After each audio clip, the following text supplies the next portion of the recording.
Cave exploration, or spelunking, has long fascinated adventurers who seek to uncover the hidden wonders of the Earth's subterranean world. However, beneath the allure of discovering uncharted territories lies an undeniable danger. Caves are dark, unpredictable, and often unforgiving. Here are 5 of the worst cave exploration deaths in human history, each one a tragic story of ambition, desperation, and the overwhelming force of nature. In a tragic and haunting accident, 4 young people lost their lives in an abandoned mine shaft, which had transformed into a dangerous underground cave. The cave, once a mine shaft, had become an alluring and mysterious sight, hidden within the mountainside. But what seemed like an adventurous exploration quickly turned into a deadly tragedy. After years of water flowing from the cave, it had become a perilous location, especially with an underwater passage leading to an underground chamber. This was the scene of the fatal accident that would later earn the cave the grim nickname, the Cave of Death. The tragic events unfolded when a group of 5 friends, eager to explore, ventured into the cave. The allure of the dark, winding tunnel was irresistible, but as hours passed without word from the group, one of the friends became worried. When there was still no sign of the others, the concerned friend decided to leave and seek help. By then, it was too late. The others had already drowned. Inside, one of the rescuers says it looked like the foursome had possibly drowned in a section of the mine that required them to go underwater. Upon receiving the emergency call, rescue crews rushed to the scene in Provo, Utah, and quickly set up a plan to save the trapped individuals. The mine, with its underground passage and murky waters, posed serious risks to the rescuers. Teams worked together to pump air into the cave, while simultaneously pumping out water to reach the victims. The efforts bore fruit when, after several hours of intense work, rescuers were able to recover the body of one of the young women. Following this, they successfully extracted the other 3 victims from the cave. Unfortunately, by the time they reached them, it was too late for all 4. According to one of the rescuers, the victims had most likely drowned in a section of the mine that required them to pass through an underwater passage, which ultimately sealed their fate. The cave, which had once drawn adventurers and curious explorers, now became a chilling reminder of the immense danger hidden beneath the surface. Once the recovery efforts were complete, officials made the decision to seal the entrance to the cave, effectively ending its dangerous allure. The tragic drowning served as a sobering reminder of the risks associated with underground exploration, especially in caves and mine shafts, where the waters can be deceivingly treacherous. Jennifer Gilbraith's family knew she had a passion for adventure, but they never imagined that her love for fun would end in tragedy. Her father's first thought was that Jennifer had always dreamed of being famous. She had a deep love for music and played bass guitar, even performing in a band. Tragically, all the victims who perished in the cavern that morning were members of that very band. Since then, locals have referred to it as the Cave of Death, and the memory of the 4 young lives lost in such a tragic way continues to haunt those who remember the incident. John Jones was an avid spelunker, an experienced cave explorer with a deep love for the activity. He had spent years exploring caves, and to him it was more than just a hobby, it was a passion. He knew the risks, but also cherished the sense of adventure that came with delving into the unknown underground world. On November 24, 2009, John, along with a group of 10 friends, embarked on what seemed like just another adventure in Nutty Putty Cave, located around 80 miles south of Salt Lake City, Utah. What began as a thrilling exploration soon became a nightmare that would claim his life. Nutty Putty Cave, known for its narrow passages and winding tunnels, was a place that attracted many adventurers who sought to test their skills. That day, John and his group were well equipped and experienced, but even the most seasoned explorers can encounter unforeseen dangers in such environments. While in the cave, John entered an area known as Bob's Push, a particularly tight L-shaped passage located about 150 feet beneath the surface. The passage was just 18 inches wide and 10 inches high, extremely narrow, even for an experienced spelunker like John. Unfortunately, as John maneuvered through the passage, the positioning of the rocks trapped him, pinning him in place and leaving him stuck in a precarious position. John's brother, Josh, was the first to find him in that terrifying moment. As soon as Josh realized the gravity of the situation, he desperately tried to pull his brother out, attempting to free him from the tight spot. But despite his best efforts, Josh could only shift John slightly, and as soon as he let go, John slid back down, wedged even deeper into the crevice. John's right hand was pinned, and his left arm was awkwardly forced behind him. Though his feet and ankles were free, gravity worked against him, keeping him trapped in that narrow space. In those terrifying moments, the brothers turned to each other, praying for a miracle before Josh hurriedly made his way back to the cave entrance to get help. Josh rushed to the surface where he called emergency responders as quickly as possible. Meanwhile, a friend stayed behind with John, offering what little comfort they could while they waited for rescue teams to arrive. Within hours, a search and rescue team was on the scene. The team quickly got to work, carefully formulating a plan to save John. Time was of the essence, and they knew they had to act fast. They began by attempting to drill away at the surrounding rocks in an effort to widen the passage and free John. But the task proved more difficult than anticipated. The rock was incredibly tough, and John's position made drilling slow and painstaking. For hours, the rescue team chipped away at the stone, but progress was minimal. They had only managed to remove a few inches of rock. The team quickly realized that they needed to consider a different approach. Next, the rescuers turned to a pulley system in an attempt to pull John free from the crevice. They set up the ropes and began pulling with all their might, hoping to extract him. A team of 8 rescuers worked together, tugging on the rope in unison, but disaster struck when the rope snapped, sending John sliding even further into the crevice. His body became wedged deeper into the passage, and the rescuers quickly realized they were in a race against time to get him out before it was too late. As the hours passed, John's condition began to deteriorate. His breathing became shallow, and he was unable to respond to the rescuers' calls. His once steady movements were replaced by an eerie silence that signaled the inevitable. The rescue team worked tirelessly, continuing their efforts to free him, but it soon became clear that they were facing an insurmountable challenge. With each failed attempt to extract him, the situation grew more dire. John's brother Josh, along with the other volunteers and rescuers, never gave up hope, but as time passed, the weight of the reality began to sink in. By midnight on November 25, 2009, after 27 hours of intense efforts by the search and rescue team, John was pronounced dead. His body had been trapped for so long that the efforts to extract him had ultimately come too late. The rescue mission had been grueling, and the team's collective exhaustion was evident.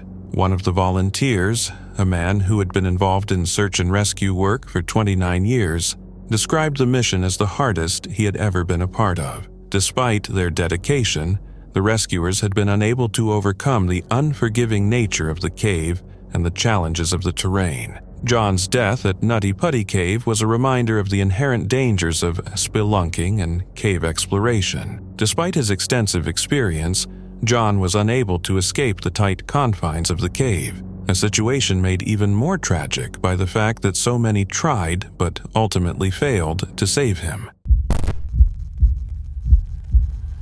Peter Verhulsel was no stranger to risk. In 1984, the seasoned cave diver and adventurer joined a group of friends for an expedition into the famous Sterkfontein caves in South Africa. With a sense of curiosity that always pushed him to explore deeper, Peter chose to ignore safety protocols and venture beyond the mapped paths, seeking out new, uncharted territories within the dark, winding tunnels. For Peter, the call of the unknown was irresistible, and he was determined to discover every secret the caves held. But on his third journey into these untrodden paths, things would take a tragic turn. As Peter swam through the maze of narrow passages, he soon realized that he was no longer able to find his way back. The darkness closed in around him, and the familiar sounds of his friends faded into silence. In that moment, Peter knew that he was lost, trapped deep within the cave system with no clear exit in sight. Panic crept in. but Peter tried to stay calm. The only thing he could do was continue to move forward, hoping for some sign of a way out.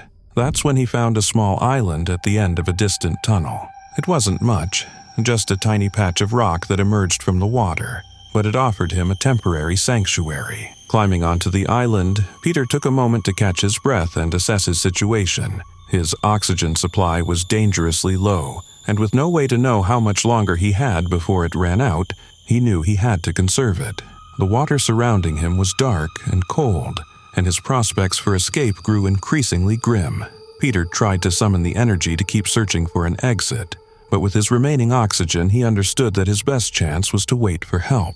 As time passed, though, there was no sign of rescue. Hours turned into a haunting silence, and despite his best efforts to remain composed, Peter's body grew weaker. Exhausted from the effort and uncertainty, he succumbed to sleep, hoping that when he woke, rescuers would be there. But when Peter awoke, he found himself still alone, trapped in the cold, inky darkness of the cave. There was no food, no light, and no sound of anyone coming to his aid. Desperation began to set in as Peter faced the harsh reality of his situation. Still, he waited. Days passed, and with each one his strength waned further. Time felt like it had stopped, and Peter was forced to endure the suffocating isolation as he waited for someone, anyone, to find him. Meanwhile, his friends and loved ones, desperate to find him, launched an extensive search operation. The search for Peter lasted 6 long weeks. Rescuers combed the cave system relentlessly, hoping to find any sign of Peter, but the vast network of tunnels and the sheer unpredictability of the underground environment made it a nearly impossible task. Despite their best efforts, Peter remained elusive, his chances of survival growing slimmer with each passing day. Finally, when the rescuers were able to locate Peter, the reality of his fate was painfully clear. His body, found in the same cavern where he had last sought refuge, was nothing more than a skeletal remains.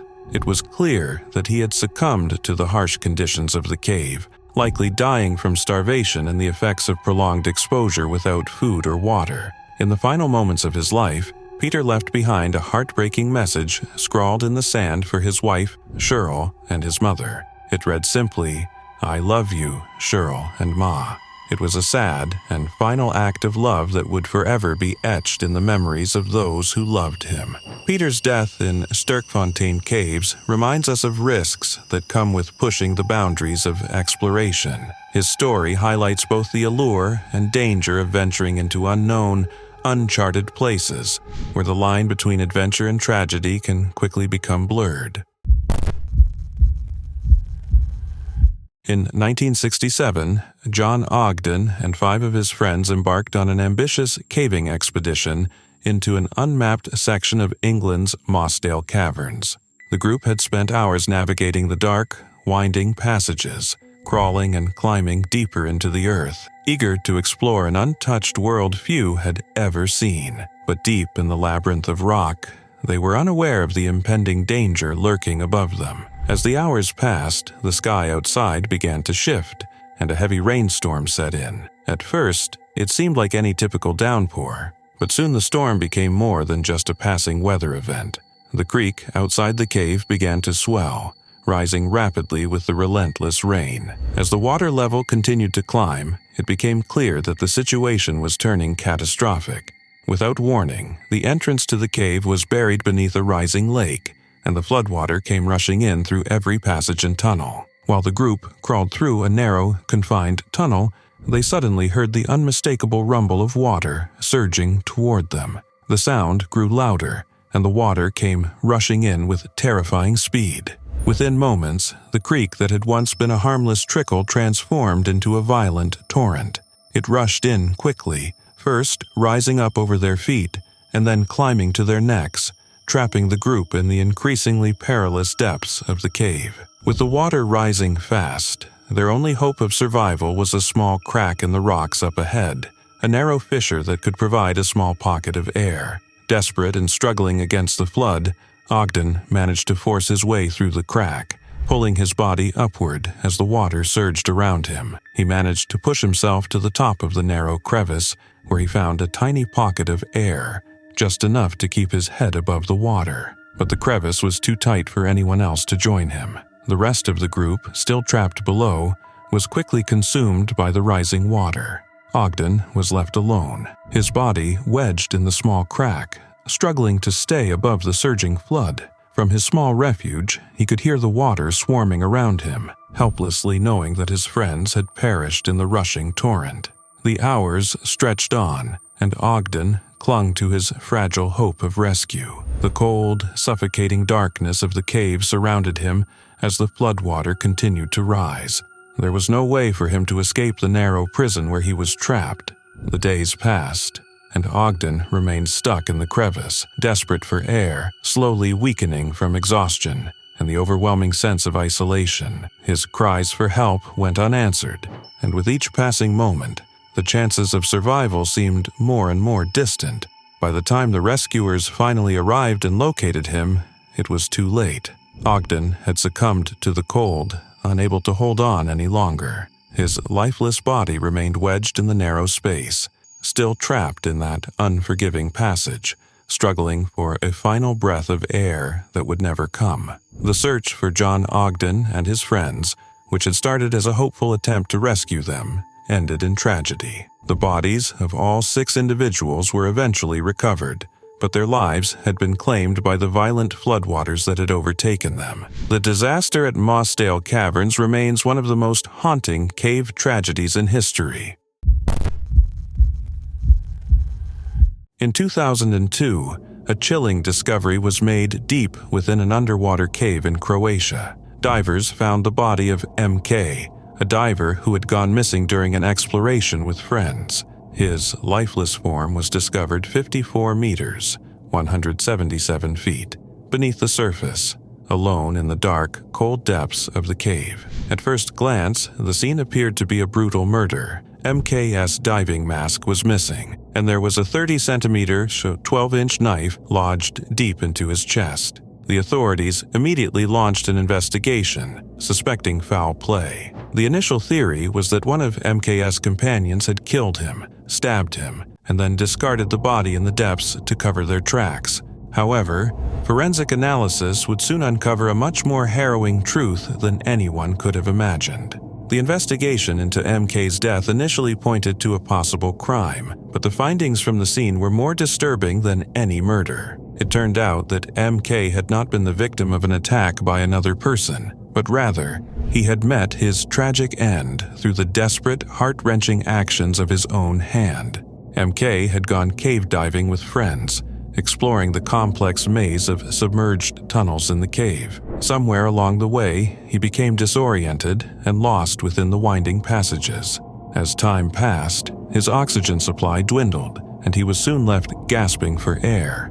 Trapped in the depths of the cave with no way out, his situation became dire. His oxygen tank ran out completely, and the darkness of the cave became all the more suffocating. In his last moments, MK swam desperately, trying to find a source of air. He finally came across a small air pocket, trapped between 2 rocks.